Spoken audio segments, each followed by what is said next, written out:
Hello guys! So today is nagluluto ako ng dinner kasi it's ladies night out. So lalabas kami ng mga pechay. So ito, nagluluto ako ng dinner bago kumalis para hindi magutom ang ating pamilya. So malapit na tayo. Ito na yung iba natin. Ayan. Nakaano rin siya sa mga breadings. Tapos there's some of it. Ito na lang yung natitira.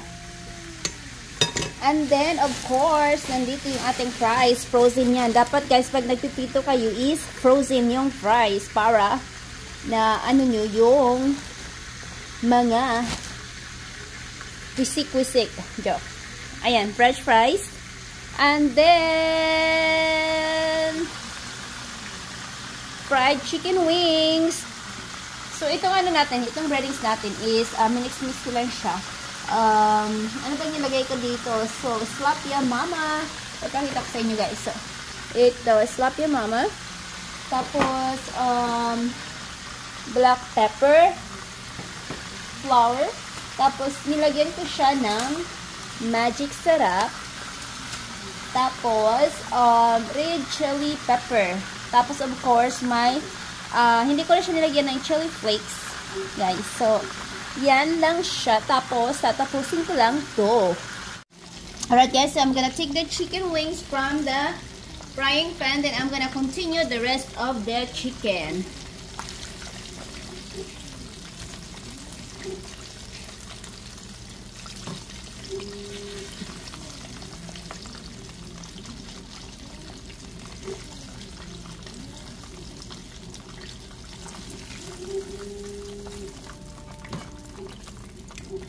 So, ayan, kinakamay ko lang siya. Pag naglalagay ako, kinakamay ko lang. Tapos, sinishake ko yung mga excess na breading mix niya. So, ayan. Tapos, isasali ko na rin yung last two para isang lutuan na lang. So, bali dalawa sala nga lang to guys kasi I didn't cook that much. This is just enough for dinner. Ayan. Well, actually, there's some left over. Not that much, but there will be some. Ayan. Kailangan, pag nag-ano kayo is, anuhan nyo talaga ng sobra-sobra. Oops, hold on. So, ayan. Habang papakita ko sa inyo, guys, ang aking paglalagay ng breading mix. Sinishake ko siya. Lagay. Oops, careful though. The oil is very hot. Tapos guys, alam nyo, nilalagyan ko rin ng flavor yung aking, yes, nilalagyan ko siya ng flavor. Para, yun nga, para nanonood yung flavor niya sa chicken. Especially the meat ng chicken.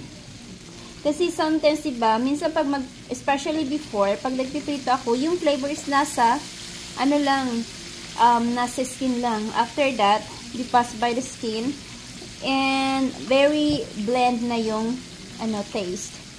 Kasi nga, na-stuck siya sa skin. Kaya dapat, kasi, you know, before, I don't really know. Well, I know a little bit, but not that much. So, while you're getting older, tapos, natututo na rin tayo. Especially pag may mga pamilya na. Ayan guys, so let's just continue cooking that. Lagyan ko siya ng takip. Ayan. So ayan, nilagyan ko na ng takip para maluto all the way through. So mamaya-maya is buksan ko na siya at i-turn over. Tapos guys, yung ginagawa ko dito sa leftover na flour mix is nilalagay ko siya sa container or minsan sa ziplock bag, tapos nilalagay ko sa freezer. Hindi naman siya freeze para mag-maintain or mag-stay yung freshness niya. So ilalagay ko siya sa, I think I'm gonna put this in a ziplock bag and then put it in the freezer. Yun yung gagawin ko dito sa leftover nating breading mix. And then guys, pagkatapos yung lutuin yung chicken, habang nagluluto pa kayo ng natitira or the rest of the chicken is lagyan nyo ng lid, yung container nyo, para nag-stay siyang moist. What I mean is, yung chicken nyo is moist pa siya. Kasi hindi naman kayo kakain agad because you're still waiting for the rest of it. And then, after that, magluluto pa rin tayo ng french fries. Ayan, ang daming talsik ng mamantika dito. Alright guys, ito turn over ko na yung ating chicken. Ayan. Diba? Golden brown na siya. So, kaya ganyan yung gusto nyo. Golden brown. Diba?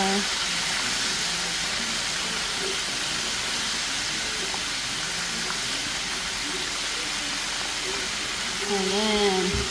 Lagyan ko ulit ng takip para maluto yung other side. Alright guys, this is ready na siya. I'm gonna take them out from the frying pan. Frying pan. Ayan, look at that. Golden brown. Golden brown.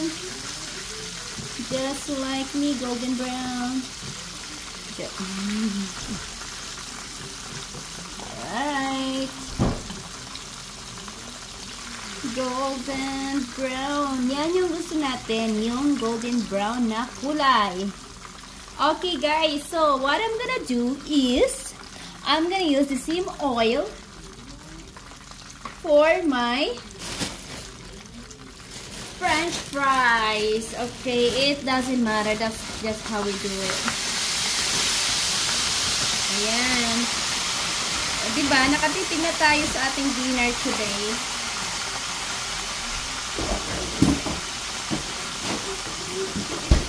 Alright, so ayan na siya guys.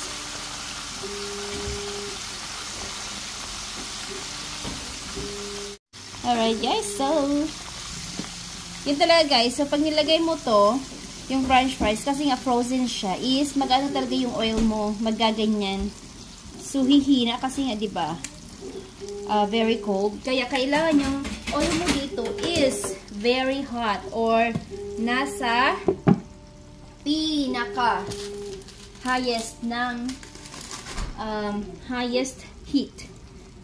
Ayan, so kasi pag ganyan, pag nagpa-fries ka tapos frozen, 'di ba? Kasi frozen talaga, dapat frozen para crunchy yung french fries. Where did I learn this? From working on a fast food. So ayan.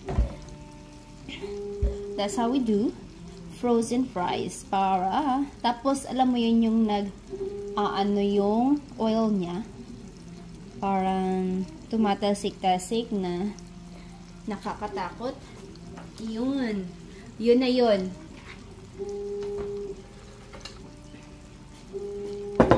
Okay guys, so ito na ang ating chicken. So, ayan ang ating chicken. Ready na. Ready na. Hinihintay ko na lang yung french fries. So, ayan, bumalik na din ulit yung pag-boiled ng ating oil. Ayan na. Nakikita nyo, nagbo-boil na ulit yung ating oil. Kasi nga, yung fries is frozen. Tapos nilagay mo sa mantika, syempre nadaig nyo yung heat. Kasi nga madami, diba? Okay lang sana if it's like 1, 2 pieces, 5 pieces. Okay lang, but this is a lot. So, ayan. But ngayon, it's back.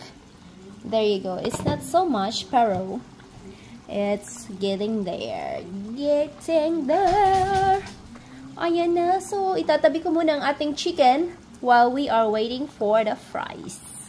So, you know what, guys? I tried to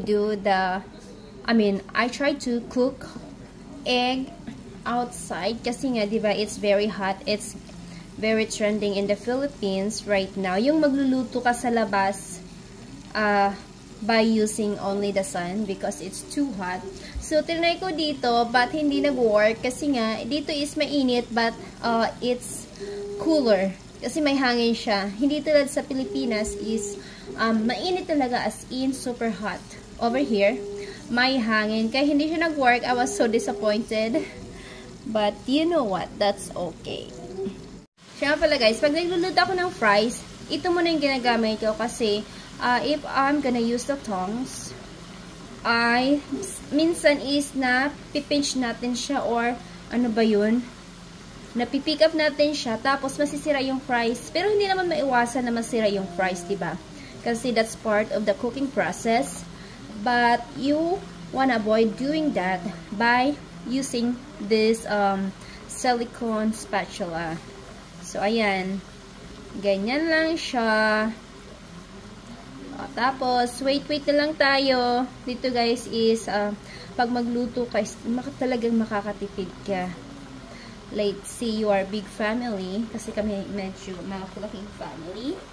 So, tapos, laging fast food, diba? It's not really good, but sometimes you don't have no choice. Kasi, from working, tapos, uuwi, then, most of the time is you're so tired. You just wanna sit down, be on your phone, which what I'm using most of the time, or what I'm doing, but it's not good.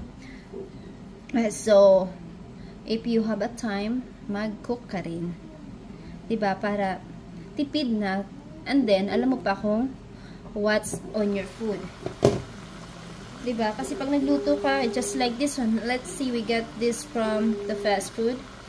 This would probably cost us about 40 something bucks, and of course that's not included the drinks, which I don't really drink soda, but sometimes the kids, they want that sweet, yeah, kids. But before, my kids don't really drink soda, but now, like, because of this fast food, which I feel really guilty about it, I don't really like it.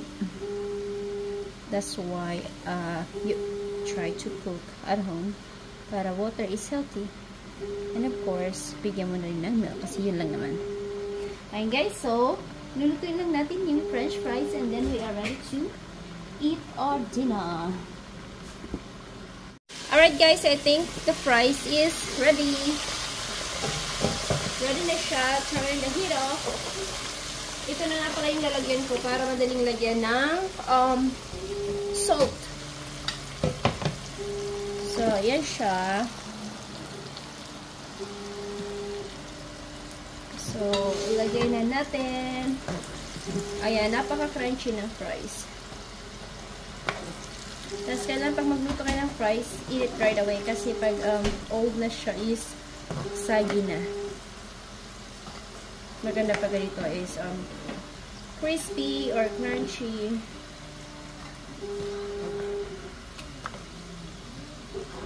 Ayan. Alright guys, hanggang dito na lang. Kakain na kami. Hindi ko lang papakita. Maglaway pa kayo. Alright guys, so until then, we'll see you again. Bye-bye.